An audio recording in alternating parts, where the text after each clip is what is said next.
Africa has borne the brunt of climate change, and the biggest contributors of climate change have been the West, and specifically the U.S. And so I would expect reparations for food security and for health and other negative effects that climate change has brought on to Africa in the last few decades. American leaders, they should continue where the previous American leaders did. It must continue to help Africa. Africa as a whole, not particularly in South Africa. Africa, the entire continent of Africa. Because we as Africans, there's poverty. There are endless wars. So if they can intervene and end those wars, I think they'll be doing a huge favor for Africa. The global economy revolves around the kind of policies and prism through which America views the world. Africa needs nurturing, and among the countries that commit efforts to grooming Africa, not only in politics and economy, America also stands out.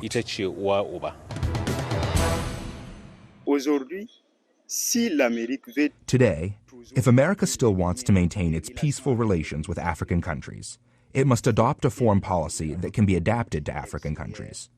This will enable African countries to achieve economic and social independence. Pour permettre aux pays africains d'avoir leur indépendance.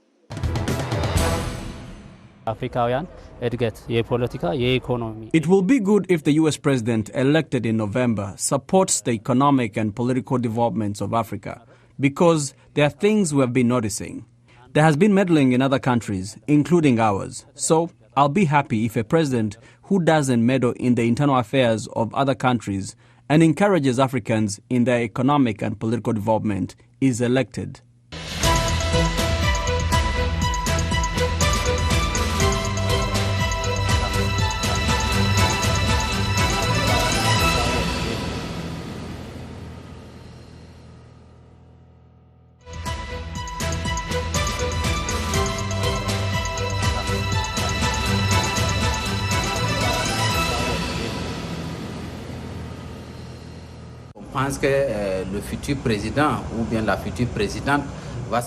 We believe that the future president must work to strengthen relations with various African countries, while at the same time bringing American policy in Africa back to the forefront.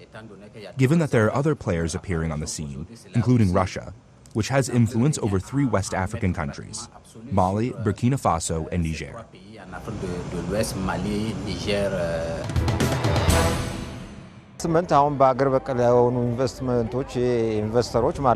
They have to use their leverage to ease the security problem in the Horn of Africa, as they have the capacity to do so. My message to the American investors is to enter into Ethiopia and Africa and invest in a way that can improve the quality of life for the people. U.S. companies should invest in Africa. We have to consider that every human being deserves to live, and life is sacred.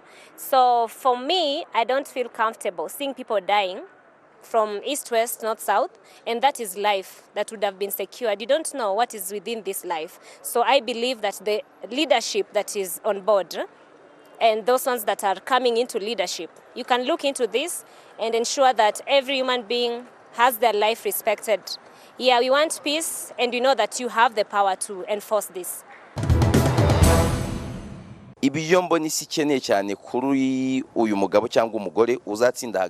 What the world urgently needs from the next American leader is a reduction in wars.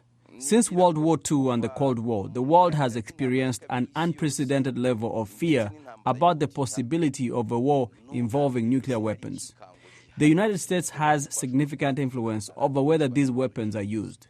Countries want to stop being controlled by powerful nations. The incoming leader should not dictate to countries how they should live. This is something they must consider and determine if it is the right time to start advocating for coexistence without dominance. Loving and caring for one another is the only thing that we have left. So for the next leaders, future leaders of America, and in terms of the relationship they have with other countries, I would only hope that whatever decision they take takes into consideration that the other country has citizens in it that are children of God, and any decision that should be taken or would be taken by those leaders take the other side into consideration.